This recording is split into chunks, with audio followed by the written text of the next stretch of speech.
Good morning mga kumaring Marites. Ibang hina ng boses ko kasi tulog pa sila papa.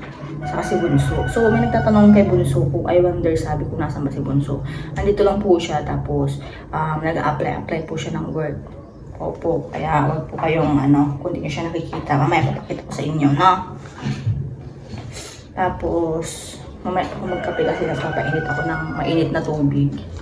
Maglilista ako ng bibilhin ko para sa handa ni Papa. Iniisip ko kasi lunch na lang kasi nga tawag dito, manggagaling pa sila ng Dasul yung mga bisita, mga kapatid ni Papa. So naisip ko na lunch na lang. Magluluto na lang ako ng ulam, pang chicken curry. Tapos iniisip ko pag pwede, cauliflower na naman. Hindi na naman tayo sa cauliflower, broccoli. Pasensya na kung mali-mali yung sinasabi ko kasi parehas na puno, iba lang ang kulay. Charis. Sinong sa akin, agree.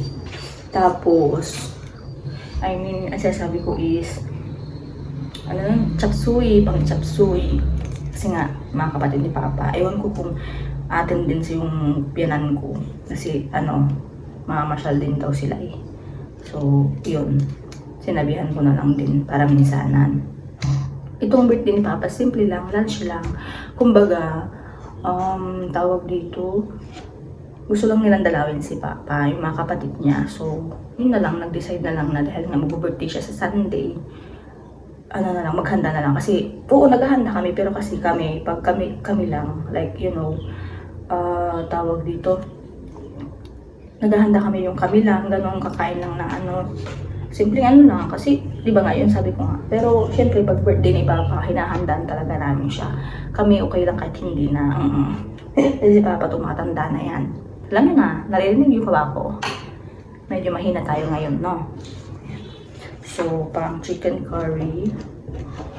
Chicken curry. Manok. Hindi ko alam kung magkano, ilang kilo, pero lagay ko lang dito siguro 2 kilo. Tapos,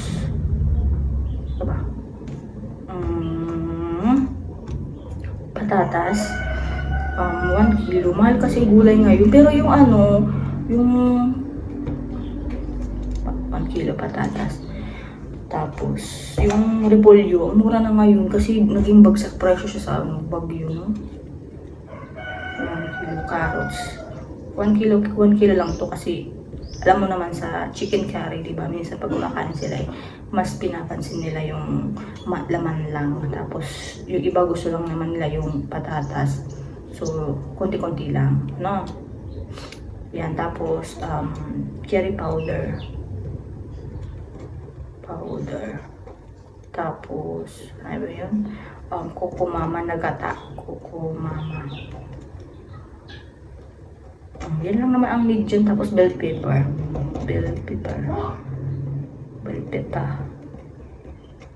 Ano ba? Ingredients. Like yung sibuyas, bawang, luya. Kasi wala na akong ganun. So, dito lalagay ko ingredients. Sibuyas, luya, bawang. Para din ako labas ng labas. Alam niyo, yung tindahan malapit lang naman dito. Parang paglabas namin dun sa may kanto, tindahan na. Tapos yung water refilling station, yun po. So, kaya okay lang. Yan, tapos yung pang naman na gulay. Kasi umorder ako ng puto na mix siya. May puto siya na mayroon siyang palitaw, meron siyang patutoy. Alam ko, narinig nyo na yung patutoy, no? O yun. Tapos, meron siyang kakanin. So, in-order ko lang medium, kumbaga pang paano lang ng umay pag kumain sila, di ba? Kasi ang balak ko talaga, magluluto lang ng pansit, puto lang, merienda. Kaso inisip ko, malayo nga sila. So, yun nga. So, ayan. Ayan na siya. Tapos, magdadagdag pa ako dito ng, tawag dito, isa pang putahe. So, update ko kay mamaya. Kakapin muna ako. So, after ko nagkape, nagpakain ako ng mga pusa ko. O, yan po yung mga naghahanap po sa mga alaga ko. Andito po sila sa may terrace namin. So, habang inaayos ko yung pagkainan nila at tinatanggalan ko ng pupo yung mga taihan nila, ayan, magpalalagay ako ng pagkain nila dyan para makakain na sila at anong oras na po at aalis pa ako. Alis na naman ako. Nakaligo na. Oh, ayan. Pawis na akong aga-aga. Mamimili nga ako, di ba? Sabi ko kanina, mamimili ako ng para sa handa ni Papa. So, ang napag-desisyonan ko is chicken curry, pansit, may puto na ako-order, tapos meron na rin cake si Papa. Carry bells na yun. Importante, nakita nila si Papa at may makakain sila, di ba? So, samahan niyo po ako. Si Papa ko nandun sa terrace. Ayun si Papa ko. Nakatambay sa terrace. So, sinilip ko lang siya dyan kasi may tao sa harapan. So, alam niyo na. Andito na rin ako sa Suki, kaso ang ginawa ko is pumunta muna ako dito sa Unimaker, dito sa Suki, Alaminos. So nakita ko to, oh, may ganito pala, ngayon ko lang alam. Kasi akala ko spray-spray lang eh. So tinignan ko lang siya, hindi ako nakabili niya kasi nakalimutan ko na. Kaya ayan, tingnan nyo para sa mga sa damit, sa mga ipis din pala, insekto. Ang galing, na-amaze ako doon. Meron na rin pala Just tingnan rin ako para sa CR. Kaso grabe, sa sobrang makakalimutin ko, hindi ko nabalikan niya kasi sabi ko sarili ko, balikan ko na lang. So, ayun, saka na lang. Ito pang isa, itong scented candle. Nakikita ko lang ito sa TikTok, gano'n. Nakikita ko lang sa mga TikTok shops, gano'n. Napapanood ko. Ang bango pala, lalo na yung green na hinawakan ko kanina. Grabe. Nako, kung alam ko lang kanina, ay nako, inamoy-amoy ko lahat yan. Sobrang bango. As in, paglalagay mo yan siguro sa kwarto mo, bongga na. Ito ang dahilan kung bakit ko nakalimutan bumili ng ganon. Pero anyway naman, kasi ang kailangan ko talaga ito, parang for warmer style siya. So yan sana mga yung bibilhin ko, tinignan-tignan ko lang siya. Pero hindi siya ganon katibay. May mga colorful pa nga dyan, oh. So yun nga, expect mo na lang talaga na yung iba dyan is na hindi ganon katibay. So iba ang kinuha ko, yung medyo makapal-kapal pa. At yan nga, dahil sa kakatingin ko, ito kasi medyo matibay. So, pinatong ko yung cellphone ko sa harapan ko para medyo makapili-pili ako. Ito medyo matibay siya pero walang takip. Okay lang kasi meron naman akong foil na itatakip na lang dyan. Kakailanganin ko kasi to every may handaan. So, ayun, nagulat ng Martes ninyo. Dahil akala ko makakasala ako dyan, magbabayad ng Diora. So, yan, nakapili na ako ng bongga. Mura din naman, perfect, para pag may handaan ulit, di ba? Bumili na rin ako ng manok pang chicken curry, yan. Pinahiwa ko na rin kasi alam mo na, ang hassle-hassle pag ako pa'y maghihiwa. Tamad lang. So, ayan, meron din silang mga ganyang benta. So, na-timingan ko na fresh. And then, meron din akong biniling gulay, mga patatas, carrots para sa aking ingredients. Para sa akin chicken curry. Si nanay mabait yan eh. Diyan ako bumibili talaga. And after ko doon, bumili na rin ako ng uulamin naming pananghalian. Ang napili ko ay pusit. Kasi ang tagal na namin hindi nakain ng pusit. Nakakamiss din kaya. Ang sarap kaya ng daing na ganyan. So, ayan. Tapos na rin ako. Sumakay na rin ako ng tricycle dahil hindi na kaya ng powers ko. Ang bigat na yan, no? Ang sakit-sakit na ng buong katawan ko, kakabuhat. So, paalis na rin kami niyan. Uwi na ako. Tapos si Sophie, oh. Nakatakas. So ping-ping, anjong ping-ping, chabering-bering. Nagkis ng garudo. Nagkis ng garudo. Nagkis ng garudo. Ay. Kada-kada. Hoho ka. Kiss na mi. Tagalaba siya ng bunso. Sama naghahanap sa kanya. Kapagod. So, ang mga pinamili ko lang naman ito kasi nung bumili ako nung kasama ko yung pinsan ko. Paper plate lang ang meron. Plastic plate, ganon. Tapos, kutsara.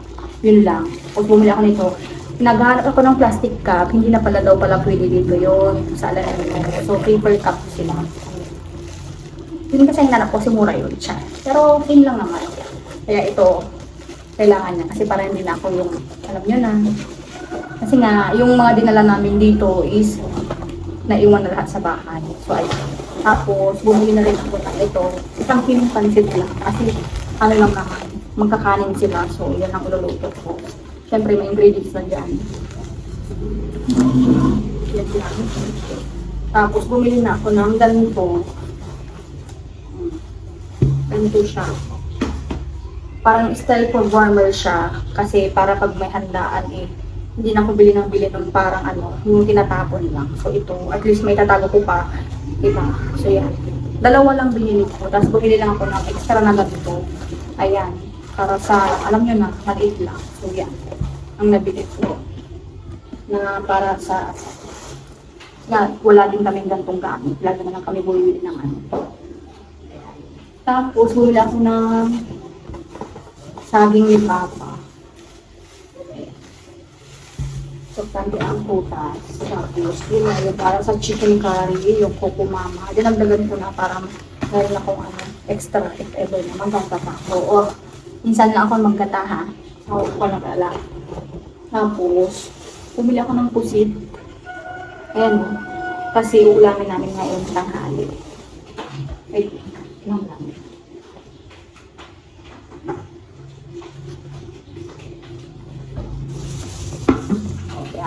Yan, adobo ko. 200 per kilo. Very brace na. Kasi sa, 250. Tapos, ito, gulay. Para sa pansit. Diba? Parang hindi na ako, doon ako sa suki ko bumibili kay nanay. Tapos, atay. Kasi, pang sahog ko na rin. Kasi may karne pa naman dyan doon sa pansit. So, atay. Tapos, sa chicken curry, yung patatas, bell pepper, tapos carrots. Yan. And then, overall, may kamatis din akong binili. Ito lang, 10 piso. So, lahat po, yan, yun ang pamili ko. Ito. Ayan, so, siyempre, kwentada ko lahat. Naka-3 din po ako. Okay, o diba? Pero okay lang para kay Papa. So, ayan, ayusin ko lang to tapos magluluto ng panahalian. Ginisa ko na din tong puset, adobo po sa kamatis. Grabe, natatakam talaga ako pag niluluto ko to. Tas naluto na rin po siya. Ayan, nilagyan ko ng konting toyo. Tapos, tinimplahan ko na rin siya para makakain na ng kamit. Gutom na kami. Lalo ako dahil ang haba ng ginawa ko kanina. So, nakapagsaing na rin ako at mag-ready na rin ako. After namin kumain, nakita ko si Papa nanonood ng vlog ko. Nagulat nga siya dyan tawa ng tawa. So, hindi ko na siya pinarinig kasi nga baka makapiright tayo. Ayan. Galing, no? Suportada rin ng Marites. Hello po ulit. Magugas ako ng magsasaing ako ng aming dinner ni Papa. Alam niyo na, dinner is life. Cheers. Dahil may ulam pa kami ipusit. Kaya ayun, magsasaing lang ako. Yun lang yung purpose ko. Dahil ubos yung kanin kasi andito pala kanina si Lord. Nagpa-check up ng mata. Kasi natapos ko ng something sa kanyang mata. Kasi di ba nag-welding siya. So yun. Pero okay na, natanggal naman yung mali. Yung parang yung natanggal doon. Parang malit na yung saka si kanyang umuwi siya kasi sa daso siya nagpa-check up pero pinapunta siya dito sa Aladino kasi doon nga yung trabaho niya pa ayun tapos ito na rin siya nalang sa kumana balak niyang magkasama sabi ko ikaw na lang kasi nga namalengke ako kasi bukas na lang akong pupuntahan niya maragaan ako bukas maglililis na rin siya para ligo. Lunch yung tulingan ko sabi ko lang yung birthday ni Papa.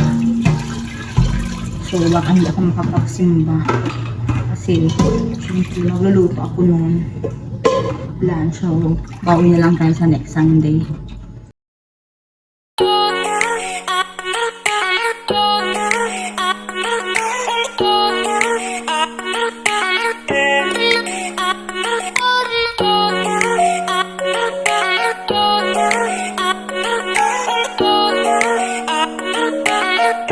Good evening po, mga kumaring Marites. Kamusta po ang maghapon natin? Ayan. So ngayon is pagkatapos namin kumain ni Papa. Grabe, nakatulog din ako kanina after namin kumain ng lunch. Kasi sabi ko nga, nabanggit ko nandito si ading ko. Lord, kanina nagpa-check ng mata. Hindi ko na uulitin kasi uulitin ko na naman, di ba? Paulit-ulit na lang tayo no? Shots. So, yun nga, dito siya. And then, umalis din lang kasi nagtrabaho din. Doon mo yun, nagpagamot ng mata tapos nagtrabaho din. And then, ayun, meron lang akong gustong sabihin na may nag-comment na, yun nga, bakit ba't ba hindi na lang daw muna ako mag-aral, no? Ng kolehiyo. Sa ngayon, 30 years old ako. Alam ko namang wala sa edad yun. Alam ko questionin nyo yun. So, iniisip ko yan, no? Kasi nung una pa lang na boyfriend at girlfriend pa lang kami ng asawa ko, tinanong niya ako noon na gusto mo bang mag-aral? Sabi niya sa akin. So, ako, yung utak ko is, parang alam mo na, yung parang hindi ko alam, parang wala natang laman. Charis. Meron pa namang laman. Pero kumbaga, dun sa pag-aaral na yun is, siguro hindi ko na siya, oo, tama kayo, mas magandang opportunity pag nakapag-aral ka. Kapag nakatapak ka na at nakagraduate ka dyan sa kolehiyo, alam natin yan, no? Yun ang disadvantage natin dyan. Pag naghanap tayo ng trabaho, wala silang pakialam kung anong edad ka na.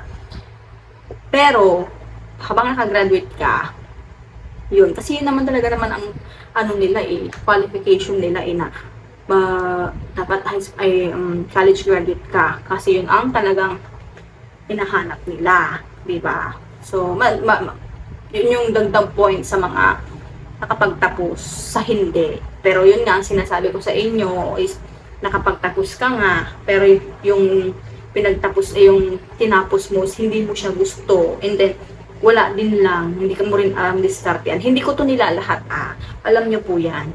Pero, hindi ka nga nakatapos, pero madiskarte ka. May ganun pong sitwasyon. Opo. Ako na-try ko naman lahat. Opo, hindi ako nakapagtapos ng kolehiyo, pero proud pa rin ako sa sarili ko kasi natapos ko yung high school. Nakapag-vocational naman din po ako. Opo. Pero, syempre, wag natin yung i-push na. Hindi naman masama yung comment na bakit kaya hindi ka pa mag-aral. Tapos, ang ano pa doon is, yun nga po, yung education pa ang kukunin ko. Grabe, hindi na kaya ng utak ko, mga madam. So, hindi ko pa yun Pero, nung naka-message ko yung asawa ko, sabi niya, nanood ako ng vlog mo kasi alam nyo na, ang asawa ko is madalang at mahilang signal. Sabi niya ganyan, mayroon doon nag-comment na mag-aral ka daw, gano'n. Tapos, tinanong niya ako, gusto mo mang-aral? Aral ka, sabi niya sa akin. Yes, napaisip ako, 4 years yun sabi ko. 4 years, may 1 year ba? I think 2 years, gano'n. Tapos sabi niya, 1 year yun lakay, sabi ko. Tapos, napakamot na lang ako sa sarili ko. Sabi ko, true ba? Nag-aaral pa ba ako? Hiniisip ko. Pero, sabi ko, pag-isipan ko kako, pero kung kaya, 2 years lang yung kukunin, if ever. Pero hindi ko pa alam, no? Hindi pa yun, wala pa yun sa isip ko. Kasi talagang, syempre, yun din ang iniisip ko. Pag mag-aaral na naman ako, another gastos na naman, di ba? Yung kumbaga, ngayon na, tayo, mga kabataan ngayon, naranasan na kasi nila. Yung iba kasi hindi hindi ko naman idina-down or sinasabi sa inyo na yung mga kabataan ngayon is tamad na mag-aral. Di ba? Hindi ko yun sasabi Huwag niyo po yun questionin. Kumbaga, once na nakapag-extra na sila, nakapag-trabaho na sila ng extra. Parang, minsan, ayaw na ituloy yung pag-aaral. Ako talaga, gusto ko noon. Basta may pang-aral lang. Pero ngayon kasi talaga, parang alam mo yun, alam kong wala naman sa edad yan. Kasi di ba may napapanood pa tayo na mga matatanda na itinuloy pa rin nila yung pag-aaral. May abogado. May napanood ako sa balita, matanda na siya, pero nakapag-graduate siya ng lawyer. Talino. No? Alam mo naman yung pag-aaral, hindi naman ako sa talino yan. Or talaga ako is medyo mahina ang utak ko. Aminin ko yan sa inyo, na. Tapos ngayon, parang ang dami ko na experience na work. Na-enjoy ko naman nung nadalaga ko. Kasi actually, ang dami ko naman experience na work Kumbaga ngayon, hinahanap lang ng katawan ko nung time na biglang nagkasakit si mama, biglang naging ganito si papa. Hanggang sa nakapag-asawa na ako yun. Pero ngayon parang naisip ko na, yun nga, habang wala pa nga akong baby. Siyempre, di pa naman ako, di ba wala pang ganun na part. Pero alam kong darating naman talaga yun. Kaya sabi ko, yun lang. Parang gusto ko lang yung bumalik yung parang dati kong gawain. Pero ngayon, siyempre, iba may asawa na ako. Saka, hindi na ganun basta-basta. Kaya sabi ko na lang na, ito lang, nag-usapan naman ng asawa ko yan Nag-usapan namin dalawa yan na kung sakali man lang, if ever. Siya, uulang siya dyan. Pero alam ko, ayaw niya yan. Excuse me. Kaya sabi yan sa akin, mapapagod lang daw ako, ganun. ma-stress na ako. Andun tayo naman, di ba? Pero ako siguro hinahanap ko lang yun. Kaya sabi ko nga, sa nga pinasahan ko, hanggat wala pa nag-text sa akin or wala, titigil na ako. Kasi sabi niyan man is, okay lang, matanggap ka man, o hindi okay lang. Kaya ayun, nabasa niya nga yung sa comment na yung mag-aral ka daw, gusto mo ba, ganun-ganun siya. Nag-isip ako, pero alam ko yung isip ko, pasensya na ha, pero wala nandun sa part na yun. Mag-iisip na lang siguro ako ng pwedeng i-negosyo ulit, kasi try and try naman, di ba? Try and try until you succeed, until you die. Basta yun lang. And then, hanggat nakakapag-vlog naman ako, di ba? Yun lang ang mahalaga. Ako lang kasi talaga, bored lang ako. Kumbaga, yung gawain lang everyday, ganun, di ba? Parang gusto ko lang namimiss ko yung makipag-sales talk. Yun lang, yun. So, sa mga nagko-comment pa po ng mga ganung bagay, at sa mga taong sumusuporta pa sa akin, ayan, salamat po. Hindi ko po minamasama yung mga comment nyo. Huwag kayo mag-alala. And then, gusto ko lang magpasalamat sa inyo. Kasi kung hindi dahil sa inyo, wala ako sa pagbablog na to. At hindi rin dahil kay ate ko. No? Drama-rama na naman tayo. Haba na naman eh. Yun lang naman ang ganap ngayong araw. Bumili ng handa and then nagluto. Ganun lang. So, yan ko na yung vlog ko dahil mahaba na naman ito. Baka magsawa na kayo. Ayan. Please, don't forget to like, share, and subscribe. And hit nyo na po yung notification bell para ma-notify kayo sa tuwing ako mag-upload ng aking vlog. Maraming salamat po. God bless us all.